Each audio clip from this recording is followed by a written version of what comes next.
morning and welcome to United Airlines Holdings earnings conference call for the third quarter of 2025. My name is Regina and I will be your conference facilitator today. Following the initial remarks from management, we will open the lines for questions. In order to ask a question, you will need to press star followed by the number 1 on your telephone keypad. This call is being recorded and is copyrighted. Please note that no portion of the call may be recorded, transcribed, or rebroadcast without the company's permission. Your participation implies your consent to our recording of this call. If you do not agree with these terms, simply drop off the line. I will now turn the presentation over to your host for today's call, Christina Edwards, Managing Director of Investor Relations. Please go ahead. Thanks, Regina. Good morning, everyone, and welcome to United's third quarter 2025 earnings conference call. Yesterday, we issued our earnings release, which is available on our website at ir.united.com. Information in yesterday's release and the remarks made during this conference call may contain forward-looking statements, which represent the company's current expectations, which are based upon information currently available to the company. A number of factors could cause actual results to differ materially from our current expectations. Please refer to our earnings release, Form 10-K and 10-Q, and other reports filed with the SEC by United Airlines Holdings and United Airlines for a more thorough description of these factors. Unless otherwise noted, we will be discussing our financial metrics on a non-GAAP basis on this call, and historical operational metrics will exclude pandemic years of 2020 to 2022. Please refer to the related definitions and reconciliations of these non-GAAP measures to the most directly comparable GAAP measures at the end of our earnings release. Joining us on the call today to discuss our results and outlook are Chief Executive Officer Scott Kirby, President Brett Hart, Executive Vice President and Chief Commercial Officer Andrew Nocella, and Executive Vice President and Chief Financial Officer Mike Leskinen. We also have other members of the executive team on the line available for the Q&A. And now I'll flip the call over to Scott. Thanks, Christina, and good morning, everyone. For the last few years, we've talked about an industry that is transforming and a United Airlines that is competitively positioned to win. For United, that's meant winning brand loyal customers. The third quarter is another data point that is consistent with the structural, permanent, and irreversible change that is occurring in this industry. We delivered strong third quarter results despite macro volatility in the first 9 months of the year, and we now expect to grow earnings for the full year. The first 3 quarters of the year were an economic downturn for airlines at least, and our ability to grow earnings in the face of the macro issues is proof that the brand loyal United Next strategy is resilient in tough times and a clear proof point on our path to solid double-digit margins. What we've really proven is air travel is not a commodity. On our calls in the last few years, we spent a lot of time appropriately talking about the industry structure and making predictions about how that would play out in the future. We're now seeing those predictions come true, and even though it's only the second or third inning, I think the general contours of how that is going to end are widely known and easy to forecast to everyone at this point. And given that, I think it's time to shift the focus and talk about how United gets to double-digit margins even in the current industry environment. There are 2 points on the revenue side and likewise 2 points on the cost side. On the revenue side, it starts with winning brand loyal customers. United is investing over $1 billion in customer product enhancements annually, and that investment is in all cabins and classes of service. Every customer who flies United gets more value. For basic economy customers, we don't just offer them a competitively priced ticket. We offer them the best app, an on-time flight, power in every seat, seatback screens, a great loyalty program, just to name a few. For brand loyal customers, we offer all the benefits I just mentioned, plus expansive clubs, more seats up front, better food, a more extensive route network to exotic destinations around the globe, and a loyalty program that gives bigger rewards and a tremendous amount of utility for their miles. And most importantly, our people are our best asset, and they're delivering for all of our customers each and every day. We're in the people business, and our people have done an amazing job of caring and providing friendly service that makes customers feel good and is the foundation of keeping them brand loyal. From basic economy all the way to Polaris class, every United customer simply gets more value at United than what our competitors offer, and that's why they're brand loyal. It's also why we're winning more brand loyal customers every day, and it's the important competitive advantage that is giving us a generational lead versus most of the industry. We believe that winning brand loyal customers sets up our second revenue advantage, the potential to double the EBITDA from our loyalty program in the years to come. We're still in the pre-game warm-ups for taking the United loyalty program to another level. But in order to invest over $1 billion per year in incremental customer products and services, we had to find a different and better way to manage costs. Historically, airlines looking to reduce costs have focused on cutting cutting customer-friendly amenities like food, because most of our expense is in areas we can't control, like union contracts, airport fees, fuel, etc. Or by adding utilization flying late at night on off-peak days or during slower times of the year. United is doing the exact opposite of that industry dogma, namely investing more for the customer and focusing on flying at times that can be profitable instead of just trying to maximize aircraft utilization. And you can see it in our numbers. Our major cost focus at United is to drive real cost efficiencies through our use of technology that can also improve the customer experience. In public discussions, we've tended to focus more on the app and customer-facing technology, but we're doing far more behind the scenes, and we're the most cutting-edge technology airline in the world. Mike will give you some examples of these technology-driven savings that allow us to lower true CASM-ex. These technology investments are efficient for costs, but they also help us to run a more reliable operation for customers. And secondly, on costs, we have large gauge increases coming as both Boeing and Airbus get back to a better delivery cadence. This strategy is working, and I expect us to add at least a point or more of margin each year, normalized for any unusual macroeconomic activity up or down, which gets us to the low teen margins in this industry capacity environment. But as I said earlier, the industry restructuring, i.e. each airline focusing its capacity in markets where they can be profitable, is only in the second or third inning. And as that process plays out, I expect that to add several more margin points to United, moving us up into the mid-teens margins. And as we deliver on that, I bet that our multiples move up meaningfully as well. I'll now turn it back to the team for a run through the quarter and our outlook. Thank you, Scott, and good morning. This summer was the busiest in United's history. We surpassed 1 billion available seat miles in a single day and flew over 48 million customers in the quarter. Even with these volumes, as well as significant summer weather disruptions and system-wide ATC challenges, our operation was resilient this quarter. The third quarter marked our lowest rate of cancellations for any third quarter in company history, and 6 of our 7 hubs ranked first or second for on-time departures. We continue to adapt under pressure and to maintain flexibility during irregular operations, preserving travel plans for more than 290,000 customers by managing delays rather than canceling flights through use of connection safely. This is what drives the most value to our customers and helps build the brand loyalty we speak so much about. And our customer NPS score was up nearly 7% this summer versus summer 2024. This performance is a testament to the dedication of our United team. So thank you to each of you. At United, we remain focused on innovation and providing our teams with the most advanced tools in the industry to help them deliver their best every day. We are modernizing applications for employees that allows us to recover faster and scale support for customers, enabling better experiences even when things don't go as planned. We also continue to invest in our industry-leading digital customer experience with a new dedicated section in our mobile app focused on making tight connections smoother and more predictable for customers through real-time, personalized tools and communication, driving further improvements in our customer experience and NPS scores. As we continue to take aircraft deliveries, we will also be growing our team. In 2026, we expect to hire over 2,000 pilots and over 3,200 new flight attendants. We are all proud of the fact that we continue to be a destination for great talent with over 27,000 applicants in just a few days for the most recent flight attendant posting. Regarding the negotiations with the AFA, we met with the mediator in mid-September, and our negotiation is scheduled for the end of October. We remain focused on getting our flight attendants, the best in the industry-leading contract they deserve. I want to thank Secretary Duffy, Administrator Bedford, and the administration for their support and leadership on the improvements at Newark.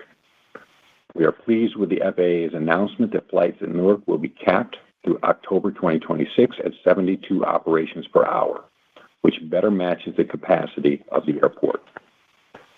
The reduction in emissions, along with the continued focus on technology upgrades and ATC staffing, further underpins our confidence in Newark's long-term outlook. Newark achieved its best ever on-time departure and star D0 for any third quarter.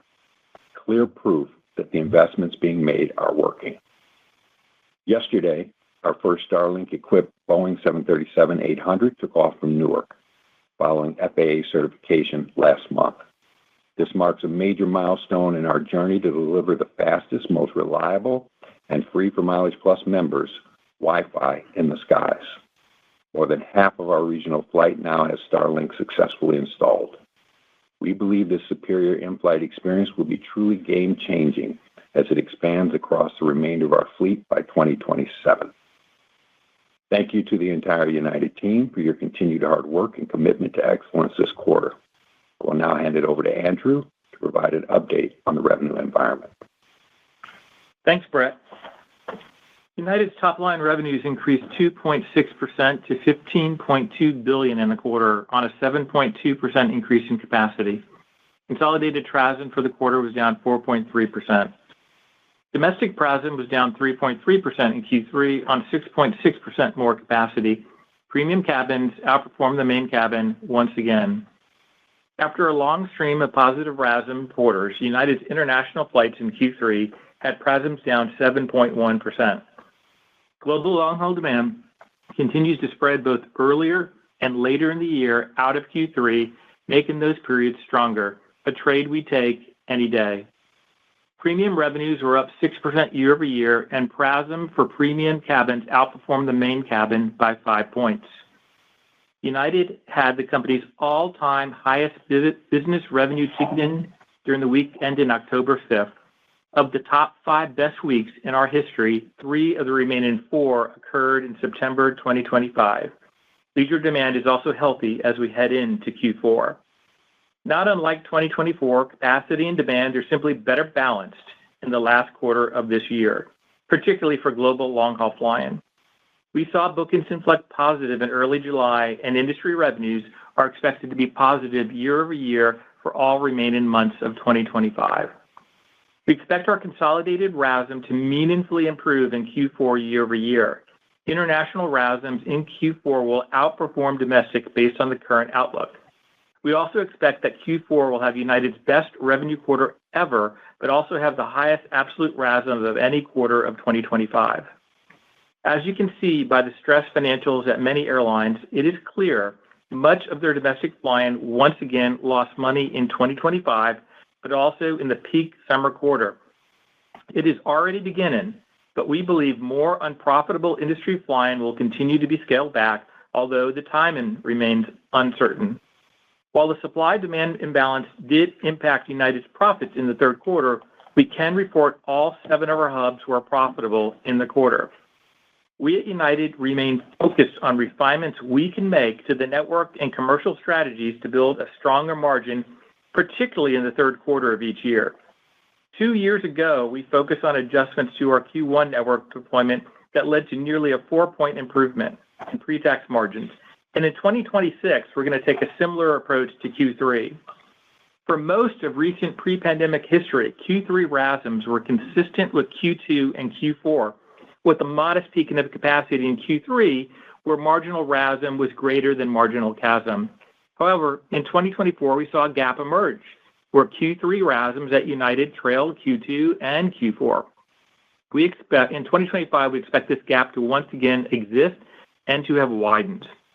This Q3 issue appears to be an industry issue not specific to United. As much as we love the relative Q4 performance in recent years, the idea that Q3 trails by the magnitude we've seen in 2024 and in 2025 represents an opportunity for margin expansion. In 2026, we'll adjust how peaked our summer capacity plan is by ending the summer schedule a week early, operating 15% fewer red-eye flights, and cutting more capacity from the July 4th holiday, to name a few, in pursuit of higher margins. I also expect that our Atlantic capacity year over year, excluding Tel Aviv, will be flat to negative in Q3 2026. United's business model now has a more balanced demand levels across more of the year as our increasingly optimal mix between leisure demand, premium leisure demand, and business demand is yet another emerging advantage we have over commodity-based airlines. United's ability to further deseasonalize capacity, we think, creates yet another opportunity for cost convergence versus commodity airlines that only see profit opportunities on peak leisure travel demand days or months. I think it's interesting to note profitability is now inversely correlated with aircraft utilization in the U.S. The highest utilization airlines have the lowest margins. Mileage Plus had another strong quarter with total loyalty revenues up over 9%. Co-brand remuneration was up 15% year over year and should end the year up over 12%. We are seeing increased retention of cardholders along with higher spend as United's brand grows. Today, I'd also like to share my view of where United has come from in the past decade, why our actual 2025 results thus far have proven so durable, and what we expect to drive continued gains among brand loyal customers and double-digit margins down the line. Starting with our many transformational annual investments of over $1 billion for our customers, we have successfully decommoditized most of United's passenger revenues. We believe that our tilt to brand loyal capacity and products in the last 5 years was well-timed, but also consistent with the demand profile in our hub cities, which is why it's worked so well and why our premium efforts will be more margin accretive than others. However, it's important to understand we're always investing to create value for all passengers in all cabins. Even our most premium yield passengers often fly in the main cabin, and our efforts to convert passengers to brand loyal clearly starts in the main cabin. Basic economy has altered the competitive landscape in the U.S. and provided United a profitable entry fare to attract many customers over a full life cycle. Quality and value matters more than ever to U.S. consumers. Clubs that are not overcrowded, enhanced meals, great wine, industry-leading technology, great customer service, seatback screens, and fast Wi-Fi, to name a few, those are the attributes we focus on. The quality part of the product offering was often overlooked by many as they favored simplicity and low cost. In our view, quality goes well beyond the schedule we offer or our inherent excellent reliability. The smaller details do matter, and that combined with best-in-class customer service our team members deliver sets us up for success.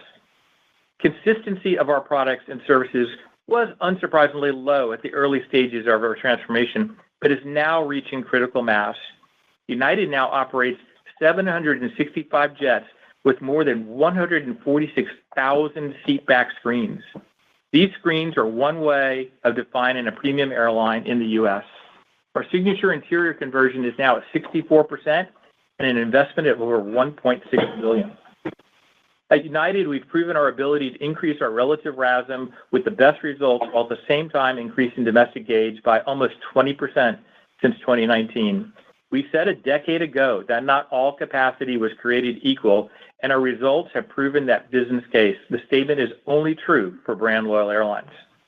Domestic gauge is expected to once again accelerate in 2027 as our 200-seat A321 fleet reaches critical mass after years of delay, helping drive better customer experience, but also creating cost convergence with others. This gauge increase is a proven formula for margin growth and accelerates as we retire smaller, lower margin A319 and A320 aircraft from our fleet by 2030. United's hubs can support this higher gauge and allows us to accept more basic economy passengers at a profit. Our transformation is making the world a smaller place for United and allowing us to add unique flying to places including, but not limited to, Greenland and Mongolia. A large thanks to the 100,000 plus United team members who together have built this durable generational lead. I'm going to turn it over to Mike to talk about our financial results. Mike? Thanks, Andrew. We delivered a strong third quarter. Customers are speaking with their wallets and are increasingly choosing to fly United because of our strong operational performance and the significant investments we made and continue to make in the airline. Starlink is another example of how we're differentiating our customer experience for the better. This quarter, I'm particularly proud of our team for our disciplined cost management. I expect that our negative 0.9% CASM-ex performance will be industry-leading. As Scott mentioned, we've made strategic investments in our product that drive higher costs, but we are helping offset those by running the core airline more efficiently. And those investments are increasingly differentiating United Airlines, creating brand loyal customers, decommoditizing United, and driving solid margins and returns on capital. We've been investing over $1 billion annually over the last few years into improving our aircraft, our clubs, our food, and our Wi-Fi, and we expect to spend another $1 billion next year. We increased the amount we spend on food by 25% this year. We're investing $1 billion on our rollout of Starlink Wi-Fi so that our customers have the best-in-class connectivity.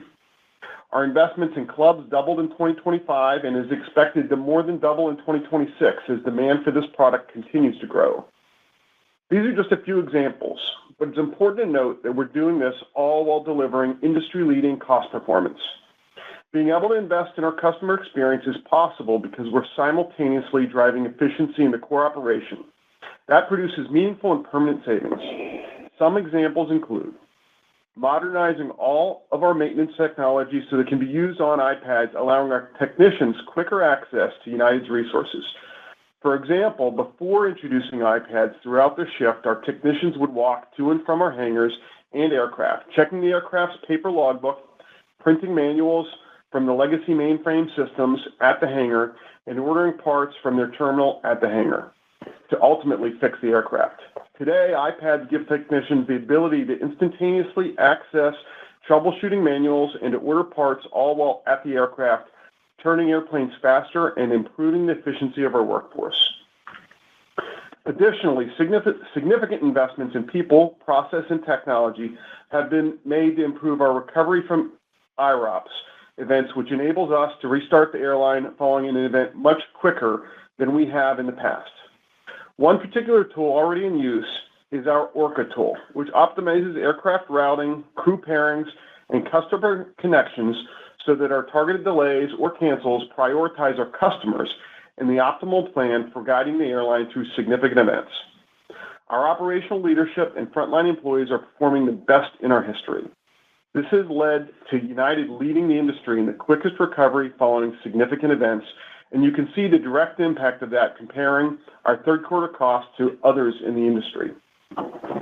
We're not just looking to make our operation more efficient. We're making process changes and using AI to make the work of our headquarters management team more efficient too. In fact, our management headcount is 4% lower than last year. As this efficiency work continues, we're planning to shrink another 4% in 2026. This is a new culture at United Airlines, and as such, I'm going to give a long-term framework on how we're thinking about CASM-ex. General inflation in this industry is running about 3 to 4% annually, and we expect that to continue, inclusive of labor. At United, our gauge growth should provide about a 1-point annual tailwind through the end of the decade. We're also committed to driving efficiency into the core business of another 1 point per year.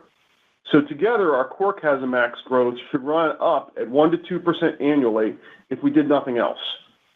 But as we've been highlighting, United is transforming because of our investments we have made into improving the customer experience and decommoditizing air travel. You should expect that to continue, and on average, we expect that to add about 1 point of CASM-ex pressure per year that is more than offset by revenue generation. Altogether, our CASM-ex run rate should run up around 2 to 3% annually. Now turning to the quarter. We delivered third quarter earnings per share of $2.78, above the top end of our guidance range of $2.25 to $2.75, and ahead of Wall Street expectations of $2.68. Our pre-tax margin was 8% and would have been a point higher absent the disruptions earlier this year at Newark. We had industry-leading operational performance that underpinned strong unit cost performance. Our third quarter CASM-ex was down 0.9%. Our costs in the quarter did benefit by approximately 1 point of expense moving to the fourth quarter, primarily driven by maintenance, and approximately 1 point from the timing of certain labor contracts. Looking to the fourth quarter, the momentum in the revenue environment Andrew described continues, and we expect fourth quarter EPS to be $3 to $3.50. That brings our full-year EPS towards the better half of our full-year 2025 guidance range of $9 to $11, and should position us to be the only airline to grow earnings this year. This demonstrates that winning brand loyal customer drives resilience in the business, and when the economy rallies, provides upside. As I mentioned last quarter, the industry now has 2 brand loyal, structurally profitable, and revenue diverse airlines, which together will represent about 100% of industry profits in 2025. We continue to target double-digit pre-tax margins in the long term. Turning to the balance sheet, we continue to march towards our goal of an investment-grade balance sheet. During the quarter and earlier this month, we bought back 3 787 aircraft off of expensive COVID air leases that carried implied interest rates in the high single digits. This accelerated our deleveraging efforts while further optimizing our cost of capital.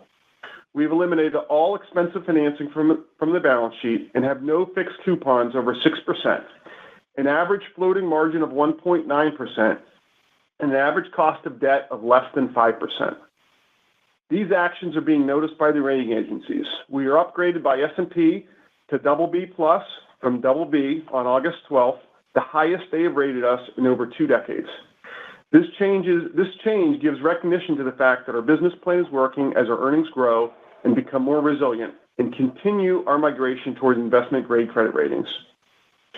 Free cash flow generation also remains a key focus, and we expect to generate over $3 billion in free cash flow this year.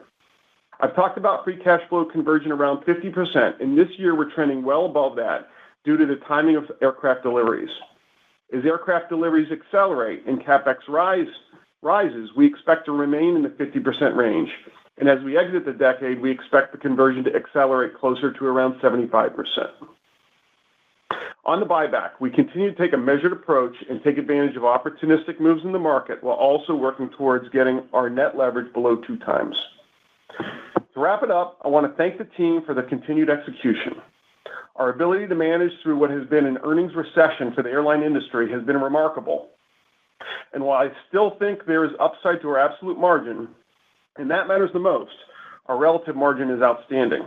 My confidence in the financial future continues to grow as we exit the year. United Airlines and the industry continue to transform into a customer-centric, brand-loyal business. United Airlines will continue to provide more value to our customers, to our employees, and to our shareholders. Now back to Christina to start Q&A. Thanks, Mike. We will now take questions from the analyst community. We want to get to as many of you as possible, so please limit yourself to 1 question and, if absolutely needed, 1 follow-up question. Regina, please describe the procedure to ask a question. Thank you. The question and answer session will be conducted electronically. If you would like to ask a question, please press star, then 1 on your telephone keypad. Please hold for a moment while we assemble our queue. The first question comes from the line of Catherine O'Brien with Goldman Sachs. Please go ahead. Good morning, everyone. Thanks for the time. Maybe first, a follow-up to Scott's margin commentary to kick off the call. We've seen domestic main cabin seats come out of the market this year, although there has been backfill. You noted that system margins would go up a couple of points if the industry rationalized more. But what's your view on what would happen to main cabin margins if there was a step function change in main cabin supply? Would that narrow or even close the gap between main cabin and premium cabin margins, or there's just always going to be a gap given the demand profile of price-sensitive versus more premium customers? Thanks. So thanks, Catherine. That's an interesting and I think insightful question. But to answer it, I'm going to give you some of the I think you got to take a step back and give some of the history and evolution of the industry.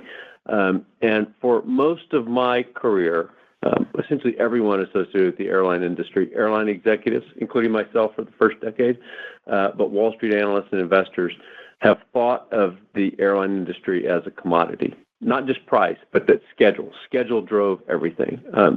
And that's how most of us thought of the industry. And by the way, it's why people in Wall Street, write notes that essentially every seat is created equal and do competitive capacity analysis for implicitly the assumption that every seat is created equal. I also think, by the way, it's the reason we trade at such low multiples because that's what happens in commodity industries. But what we've proven and continue to prove in the last few years is that it is possible to transform into a brand loyal airline, which is dramatically different than the commoditized portion of the industry. And for brand loyal customers, if you think about those, I think they're the majority of customers in the industry. They're not all, but they're the majority of the customers in the industry. And for them, schedule is still the number 1 factor. That's kind of how we got to thinking of this as a commoditized industry. But most customers have multiple airlines that have broadly competitive and similar schedules that give them the option. And So most of those customers like to choose an airline to give their loyalty to, accumulate miles, get the credit card, go on great exotic destinations around the globe. And winning those customers is the winning formula. You have to win them. You have to give them great value, but winning those customers is the winning formula. And for those customers, it starts with the schedule, but that's just the starting point. And from there, it's the product, it's the technology, it's the service, it's how our people treat all of them that allow us to win those customers. And we look at the data from the last 5 years, like in each of our hubs, we've won significant market share of customers that live in those cities. And it's those brand loyal customers that we have won. And that's something that we've been working on for, almost a decade now. Billions of dollars of investments to get there, a focused strategy that has been consistent over time. That's why I say that is structural. That is a structural change, but because it's structural, it's permanent and irreversible. What that means on the commodity portion of the business, we do have some of our seats that are being supplied to the commodity portion of the business. It's less than, as a percentage, it's less than others, but everyone does. I think that portion of the business currently loses money for everyone. For the ultra low cost carriers, they're 100% commoditized, and you can see how much it loses, but it really loses money across the board. Brand loyal is higher margin, but commodity loses money. That supply is adjusting in the commodity portion of the business. I think it is going to continue. It just started. The tip of the spear is the airlines that are 100%, but it's not going to stop there. And I think within a couple of years, the supply and demand will be balanced for the commodity portion of the business, and it'll be profitable for everyone. I think it'll be low margin, as all commodity businesses are, but it will be profitable. But the great news for us is that, the majority of our revenue is going to come from the brand loyal customers. I think we're proving this year that revenue stream is resilient in tough times, but that's also, has even more upside in the good times. So I think commoditized seats on an airline, the more commoditized seats you have, the lower the margins are going to be, though I think they will be profitable. But that the future really is going to belong to the couple of brand loyal airlines that I think are going to be able to achieve more stability in earnings, less cyclicality, more stability, and mid-teens margins. Thanks so much for all that color, Scott. Really appreciate it. Maybe I can squeeze in a quick follow-up for Mike on costs. So last quarter, you had said fourth quarter costs would look similar to 2Q, inclusive of flight attendant deal. There's quite a lot of moving pieces since then with the flight attendants and some maintenance shift. Can you just update us on something to tether to? Could CASM still be close to that 2Q reference point, or if not, can you just help us frame it a bit more? Thank you so much. Yeah, thanks for the question, Katie. And look, we got about a point benefit from maintenance moving from 3Q into 4Q, as I said. We also get about a point benefit from the labor agreement. Underlying that, we also got a further third point of goodness that I think is indicative of what you're going to see in the future from us of underlying core efficiency. So all that came together for really an excellent result. I do expect 4Q to trend up from the 3Q level, but really proud of those results. Our next question comes from the line of Jamie Baker with J.P. Morgan. Please go ahead. Yeah, good morning. So a question for Andrew. Last week, the topic of premium leisure yields exceeding certain corporate yields came up. Obviously, it's easy to find isolated examples of this, but, my question to you is, how widespread might this be across your network? And does this potentially represent a secular change, or should investors still remain focused on corporate yields as, representing the gold standard in the long run, the way they clearly were a decade ago? It's a really good question, Jamie, and it's a nuanced answer, based on everything else in our business that's complicated. So the answer is the premise is correct, that we've seen the growth, the premium leisure, and the yield quality accelerate really fast. And when we look at it across our domestic system, we find, in fact, the quality of premium leisure business often exceeds that of traditional corporate business, which, by the way, is a much smaller percentage of United's business than it was in 2019. I think the distinction that I'll give you that's a little bit different is that same phenomena is not yet true in global long haul. that the corporate there does remain a much higher yield than the premium leisure business at this point. But again, premium leisure continues to accelerate. The percentage of the cabin continues to grow, and our overall sold load factors in Polaris continue to grow. So we seek through RM the best of both worlds. We seek to maintain all of that corporate business and gain corporate share, while at the same time, as we reconfigure aircraft, taking on more and more premium leisure business. So I couldn't be more excited by this trend. Like it's just an amazing thing that I don't think anybody would have predicted in 2019, but it's come true, and it's come true quarter after quarter, I think for 3 years in a row now. And it will come true again in the Q4 this year, and we will lean further into premium capacity next year as a result with things we planned a couple years ago. And somewhat related to that, Andrew, the relationship between revenue and nominal GDP got a lot of airplay during the recovery, from COVID. It's not really a talking point anymore, but the bull case at one time was that enough structural change had taken place that we would see the industry exceed, the pre-COVID long-term relationship. And certainly based on the A4A data, that hasn't happened yet. Maybe you crunch the numbers differently, but is this topic merely a blast from the past or something that we should continue thinking about? Do you think about it? Put it that way. Thanks. I don't think about it that way anymore, and I don't think about it that way in a large part, when Scott gave his narrative on how we're different, how a few airlines like us are different, and our revenue streams are simply different and durable relative to the commodity-based airlines. So when you look at that GDP relationship, you're looking at one big total of revenues, and it doesn't distinguish the high-quality airlines and the high-quality seats from the low-quality seats. And that's the thing that I think has been lost in the formula that we all used to rely upon. So, no, we do not rely upon that formula as we used to. Our next question comes from the line of Andrew Dodora with Bank of America. Please go ahead. Hey, good morning, everyone. Thanks for taking the questions. His first question for Andrew. I guess I noticed the air traffic liability fell only 3% sequentially. If I look back historically, it's been closer to down 10, 2Q to 3Q. So I think this clearly supports some of the bullish commentary that you've had on the call. I guess my question, how should we read into this decline in the ATL? Does this speak to just the strong pricing that you're seeing, or does it say something just in terms of how you are booked today for the rest of the year in terms of volumes than maybe you typically are at this point in time? Those facts are correct in terms of the ATL. It's the momentum in the business. It is clearly a lot of good bookings that we've taken over the last few months reflect in our outlook for Q4, which, we're really proud of the outlook for Q4 and how it is inflected nicely from Q3.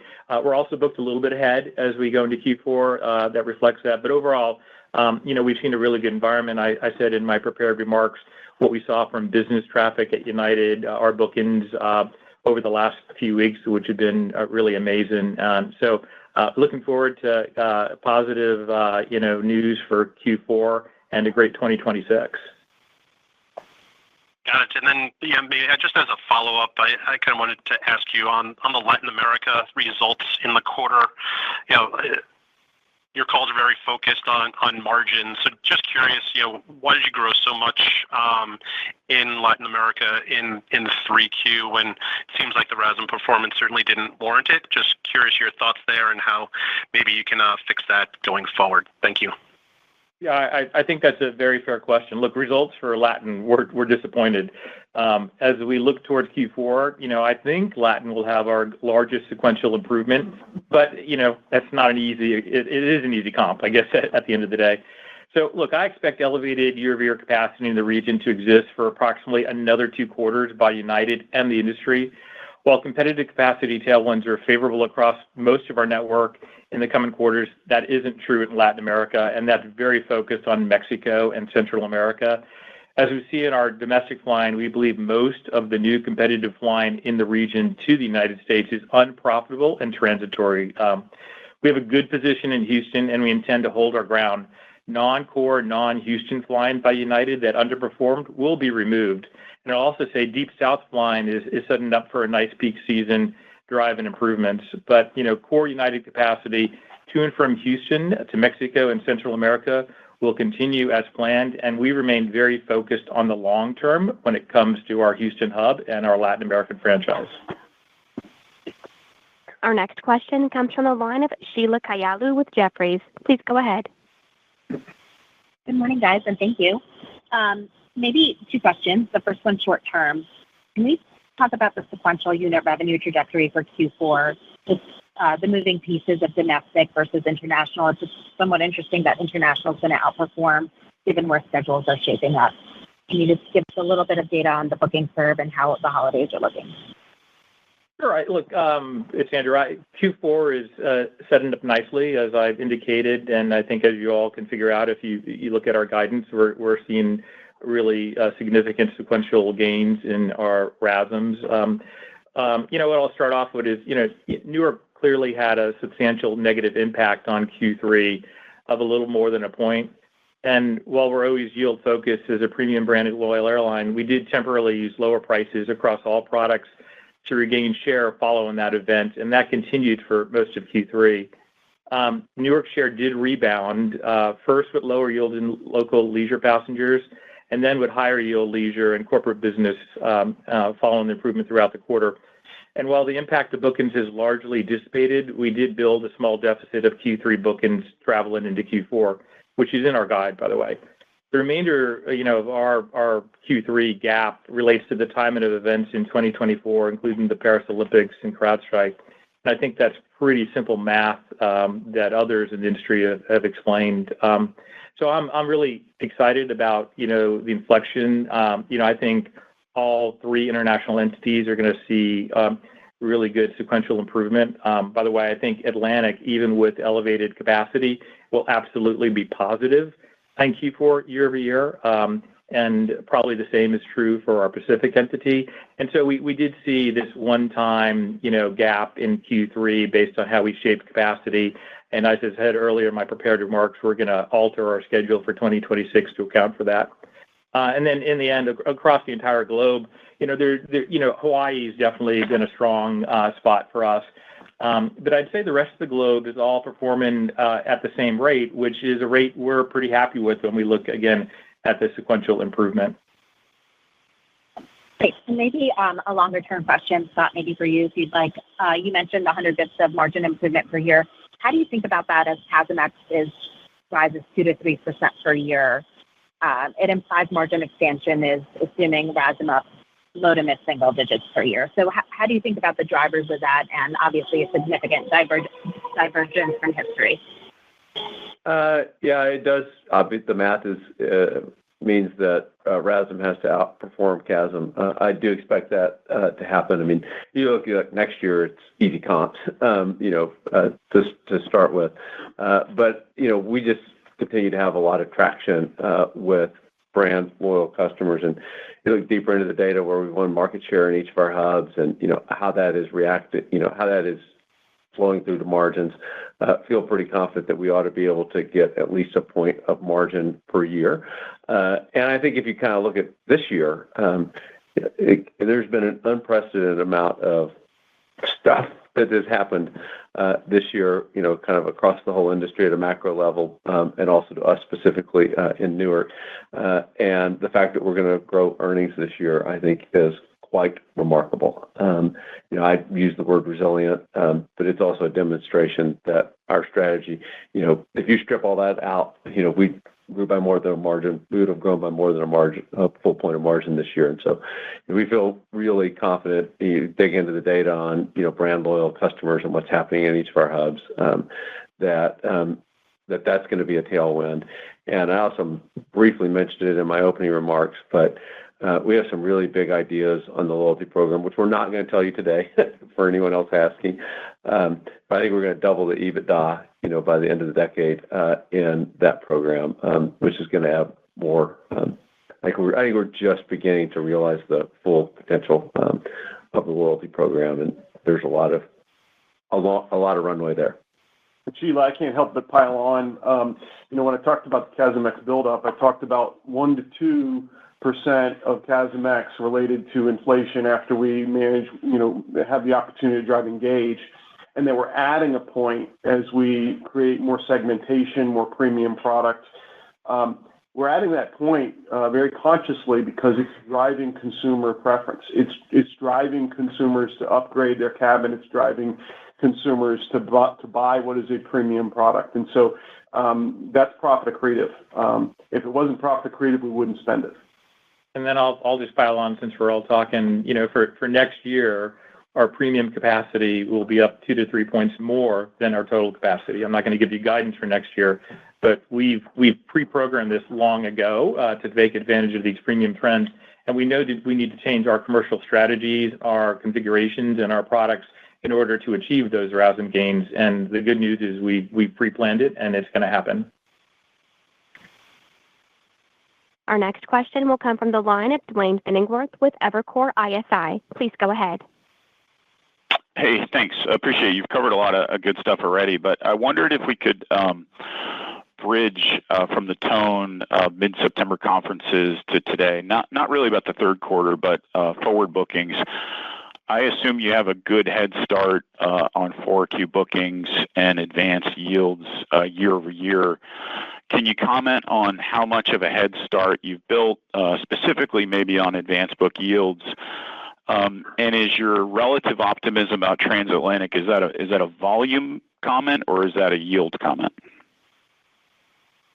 Look, definitely over the next 2 months, we've booked ourselves ahead versus last year. So we go into the quarter booked a couple points ahead, which was intentional on our part. We did use a little bit of yield to make that happen again, but that was intentional based on what we did last year and how we managed the capacity, and so we're happy with that. On the Atlantic, there's a Tel Aviv story, which is different than the rest, but Atlantic, again, we've learned a lot about Q3 seasonality and where capacity should be placed, and we are going to be a lot more prudent with July and August in particular next year, and push capacity out into the other quarters. And so as we look at Atlantic, and you can see the numbers, we're growing pretty swiftly in Q4, sorry, and I've told you already that we expect we will be positive RASM across the Atlantic. So we've properly placed our capacity, we're aware of the demand trends, and we're very happy with what it looks like. And the last thing I'll add is, in particular for us, the propensity or the share of revenue in premium cabins is the lowest in Q3 and the highest in Q4, which favors United Airlines, given our business-centric airline, and how we do well. And so we're heading into, amazingly, which is a point of strength, Q4 across the Atlantic, which, again, I don't think if we went back to 2017, 18, or 19, I would be able to say that. And I'm really excited about that. I think that opens up all kinds of possibilities for the airline on how we manage our capacity, and it's off to a great start. We're early in the quarter, but it's off to a great start. Thank you, Andrew. And just quickly on costs, Mike, can you talk more specifically about the maintenance expense that shifted here? The muscle memory is such that there always seems to be something that's going to come back, and then it never does. So I think you've been, good and conservative there. Is there an accrual for flight attendants specifically baked into the 4Q guide? And should we think about 2026 as one of your framework 2 to 3 years? Thank you. Yeah, thanks, Duane. I think there are 3 questions in there. Let me try to address them in order. 2020, the quarter, the 1% movement was primarily engines. This happens with some frequency, where an engine event that we had been expecting pushes from 3Q to 4Q or 2Q to 3Q. That happens. And then, yes, sometimes what happens is that a separate engine event pushes from 4Q into 1Q, and therefore you don't see the catch-up. I do think you'll see the catch-up of that point in 4Q of this year. So that was the point. Regarding flight attendants, look, we've got the best flight attendants in the business. They deserve an industry-leading contract. We're going to give them an industry-leading contract. We're hoping to get back to the negotiation table here in late October. and very optimistic we will have a ratified deal in 2026, early 2026, to get them that industry-leading pay. But we're not going to accrue for expenses in a quarter when we don't expect a ratification in that quarter.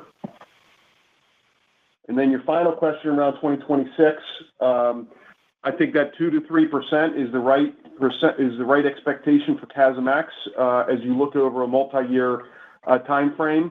We do have a bill to pay on the labor front. I've been saying for some time that bill is 2 to 3 points when all of those labor agreements ratify, and so we will have some added expense relative to that in 2026. Our next question comes from the line of Connor Cunningham with Melius Research. Please go ahead. Hi, everyone. Thank you. Scott, I know you asked us not to ask about the doubling of the loyalty EBITDA, but it's a pretty big carrot, so I have to ask. Maybe you could talk about, you redid the deal on your credit card with Chase right before the pandemic. I think that we're getting up to the time where we start to renegotiate a new one. So maybe you could talk about what is the driver behind doubling in terms of a new rate and versus what you're going to do behind the scenes to make the loyalty program more valuable. Thank you. Well, look, I'll start. Look, we couldn't be more excited about the opportunity. There's a lot going on in the space, and I'm not going to divulge the details of our Chase contract in terms of its term. That remains confidential, but the term doesn't go forever, just like every contract we enter into. I think the broader point is when we think about the frequent flyer program, United is a true loyalty program, and loyalty is different than a reward program. And it's important that we manage our program in that vein. And there are a bunch of things we can do to take advantage of our unique status. And we think there's only, in the United States, 2 to 4 loyalty programs. Everything else we talk about is a reward program. And so we're not going to announce it today, but we're going to be working very hard to make sure that consumers fully understand the distinction between our program and the alternatives and the rewards and the value that can be achieved at United in a way that I don't think has been done in the past. So I think that's enough of a hint for now and more to come. But, as Scott said, we're very excited about this, and we'll see where we get. Okay. We'll look forward to that. Maybe sticking with the whole hub stuff and capacity in general. Scott, I think you did an interview not too long ago. You talked about how United only fights battle from the high ground. When you guys first came there to take over United and reshape it, you talked a fair bit about the mid-con hub strategy. I was hoping you could just mark where we are in terms of that rebuild. It just seems like there's the industry's in flux right now. There's an opportunity to kind of start to potentially think about focus cities and whatnot. Can you just talk about the opportunity beyond the 7 hubs in general? Thank you.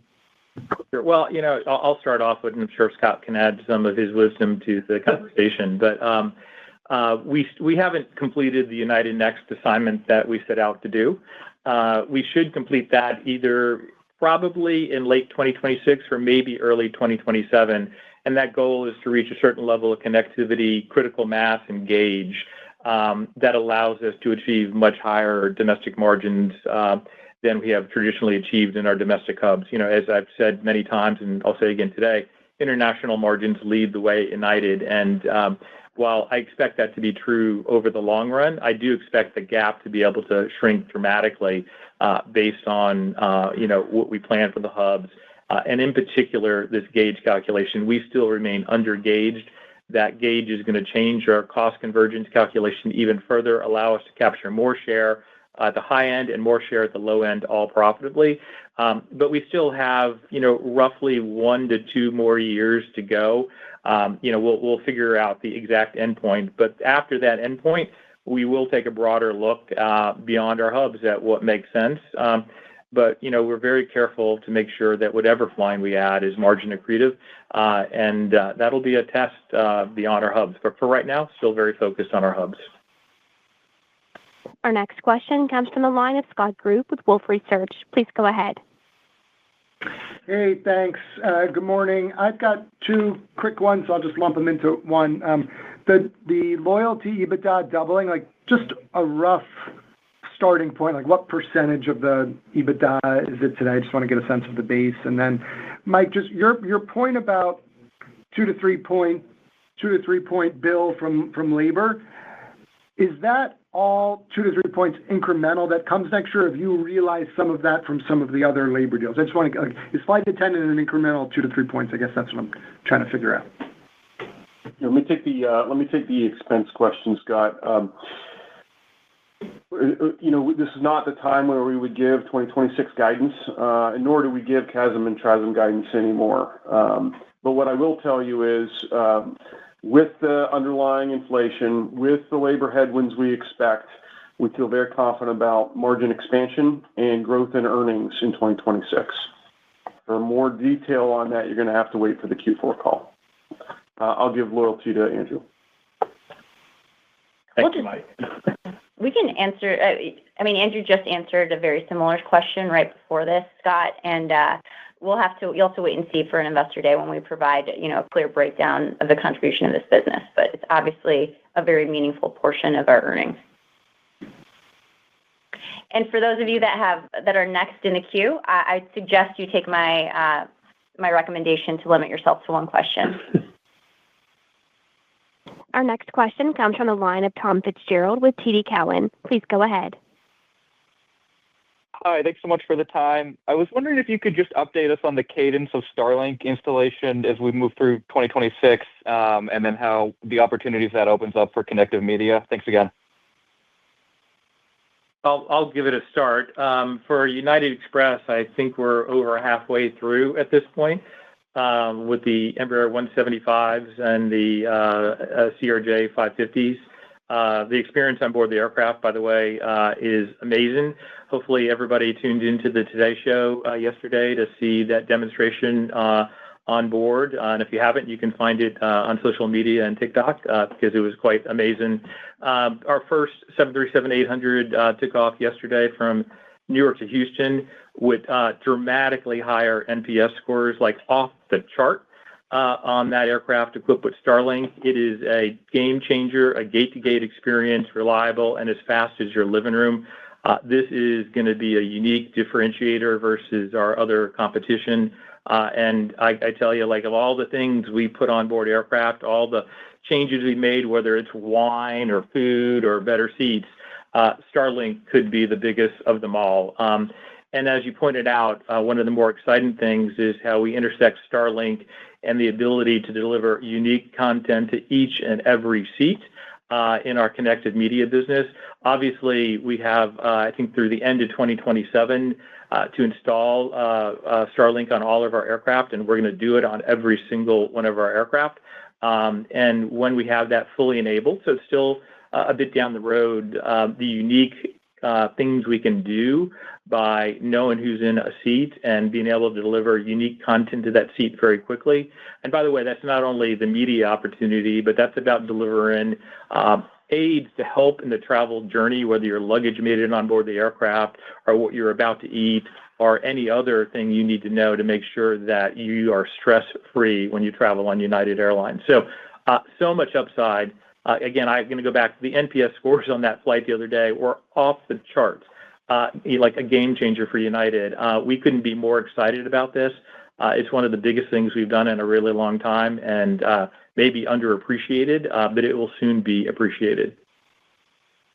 And if you want to geek out, this is Toby on statistics. We had 145 paying customers, 170 devices connected on the inaugural, and 145 gigabytes used on the flight, which is about 1,000 times more than a normal flight. That's cool. For the nerds out there. Our next question comes from the line of Mike Linenberg with Deutsche Bank. Please go ahead. Oh, yeah. Hey, good morning, everyone. Scott, I know this fourth quarter, I believe you're going to be making a decision on the future shape and size of your wide-body fleet. And I know historically, or at least the prevailing view, has been that bringing on another airplane type, especially on the wide-body side, comes with, various pain points. Can you just discuss some of the factors? Like, how has that evolved, or is it still as prohibitively expensive to bring on an additional type? Just your thoughts around that. Thanks for taking my question. Hey, Mike, this is Mike. I'm going to take that question. You're right. We're always thinking about fleet decisions, and this fourth quarter is an important decision for us. There are complexity costs around having additional aircraft types.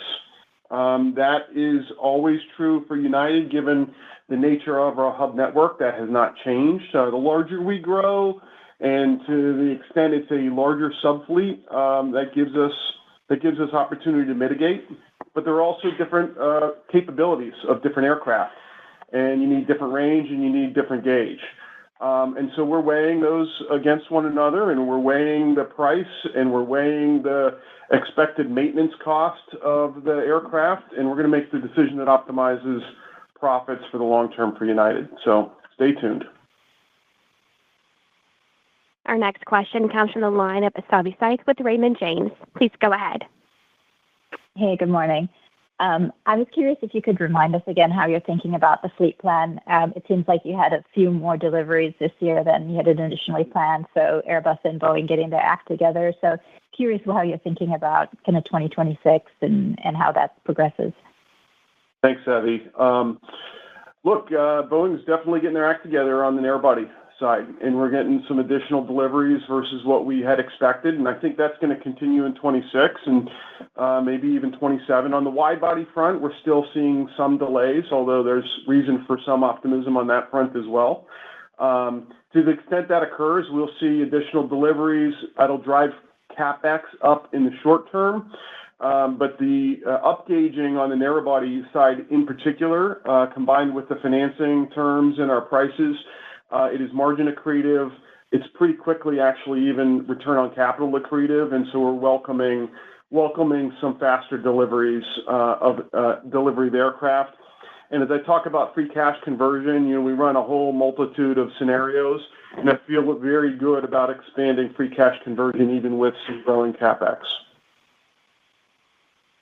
Our next question will come from the line of Ravi Shanker with Morgan Stanley. Please go ahead. Good nice morning, everyone. Apologies if I missed this, but I think there hasn't been much talk of the government shutdown so far. If you can just help quantify what you're seeing out there, what are some of the puts and takes in terms of the range of outcomes and whether that is your act of God built into your guidance for the quarter. Thank you. Okay, I'll try. First, the controllers, despite a lot of the press, the controllers are professionals. The vast majority of the controller workforce is showing up to business.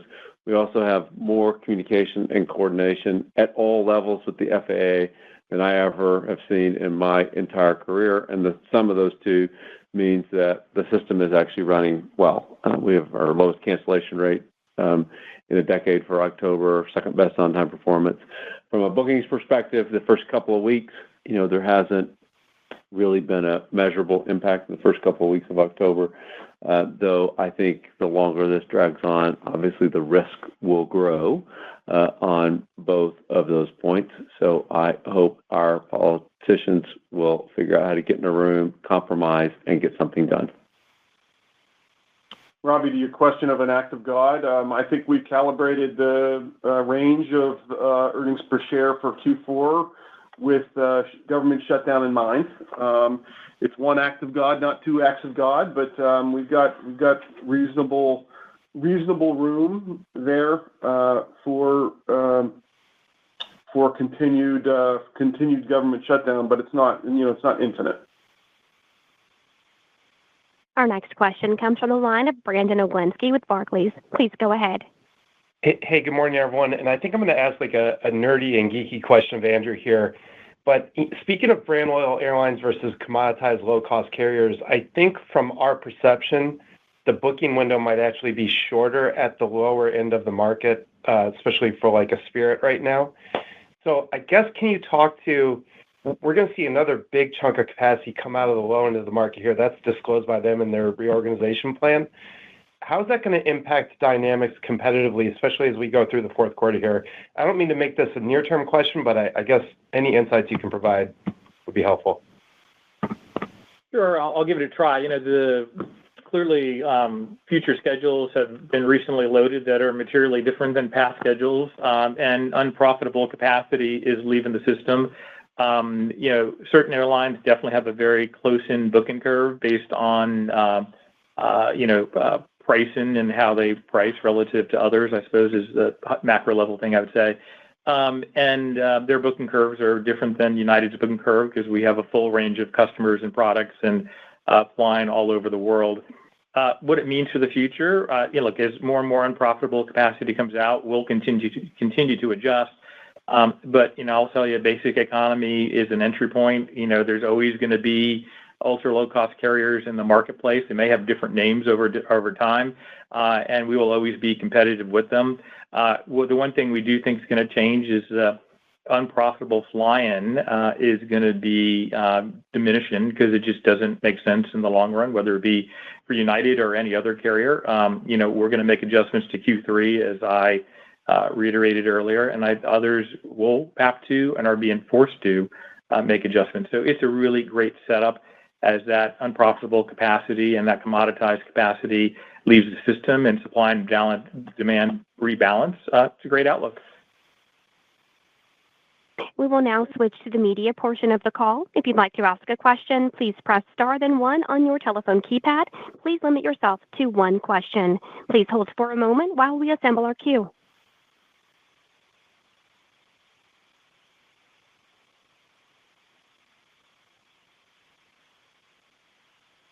Our first question will come from the line of Niraj Chokshi with the New York Times. Please go ahead.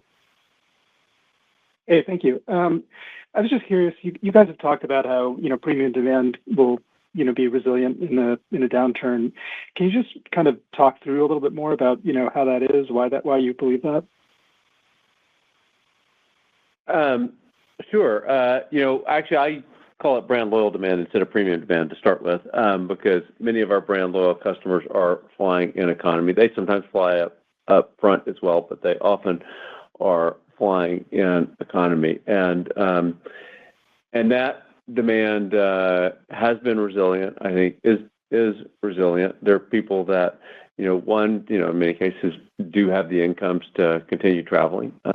Travel is high on the list of what people want to do, and most of those people do. Many of them are business travelers that are flying for business, and because you have higher share there, that's what really makes that resilient.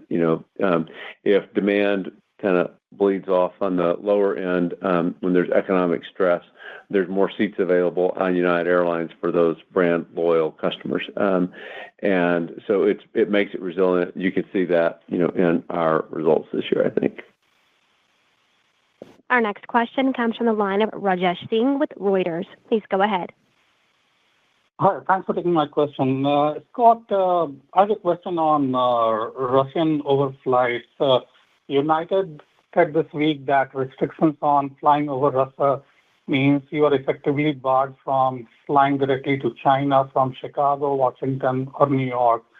And United has called for expanding a proposed ban on Russian overflights to include Hong Kong. Should this ban be included to other countries to bar their airlines from using Russian airspace for flights to the U.S.?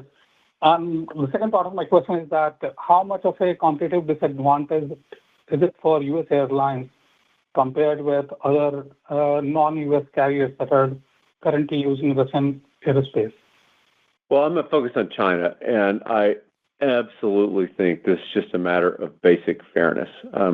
The Russian government does not allow U.S. airlines to fly over Russia, and we are competing with Chinese airlines that are allowed to. By the way, a country that is supporting Russia in the Ukrainian war. And, perfect example is we used to fly from New York to Hong Kong, and we cannot do it now. And we're competing with a Chinese airline that is allowed to fly from New York to Hong Kong, and that just isn't right. That isn't fair. And all we want is a level playing field, and I absolutely think we should get it. And I really appreciate that this administration is looking at the issue and focusing on the issue, and they started with Beijing and Shanghai, and I hope they will continue the logical efforts and include the other large Chinese city, Hong Kong, in those efforts. Our next question comes from the line of Leslie Josephs with CNBC. Please go ahead. Hi, good morning. Thanks for taking my question. With the shutdown, is there a certain point that you think the airline could start feeling some of the impact? We heard from another airline that maybe if it went on for 10 days longer, which we're kind of in that territory now, that things could get a little bit more difficult. Is there, any sort of cutoff that you see there? And then second, there are a lot of other airlines, large and small, that are trying to go premium now. How successful do you think that can be? And how long do you think it takes to, to go upscale in certain products? So on the first question, the answer is we don't know. This is a little unprecedented, or at least it doesn't happen often, so you don't really know. So I think that, at least for the first couple of weeks, people thought it was going to get resolved, so they just kind of continued business as usual. But as time goes on, as people read headlines that say it's not going to get resolved soon, people start to lose confidence in the government and the government's ability to resolve this, and that's when it starts to impact books. So I don't know when that happens. It's not some magic step function, but every day that goes by, the risk to the U.S. economy grows. So I hope we will avoid an unforced error here. And the second question on other airlines, look, we've been doing the investment in the customer for a decade. It is billions of dollars of CapEx and OpEx. There's two ways that you can get revenue improvements from the kinds of premium investments that people are making. One, you can get your own customer base to buy up to those products. Two, you can get market share shift. The other airlines, I think, will have some success in getting their own customers to pay more for some of their products. But the biggest upside is getting market share shift. And you're not going to get market share shift away from an airline that's been investing for a decade. Like, another airline getting a little bit better than they are today is going to come nowhere close to what United is. And a brand loyal customer is not going to say all of a sudden, airline X, closed one of 100 points of gap between United and them, so I'm going to switch my loyalty. They're going to stick with United. So I think they might have upside in their own customer base, but there's really not much upside in the market share shift part of it. And I will now turn the call back over to Christina Edwards for closing comments. Thanks, Regina. Thanks for flying with us this season. We'll see you again next quarter. Please contact Investor or Media Relations if you have any further questions. Thank you, ladies and gentlemen. This concludes today's conference. You may now disconnect.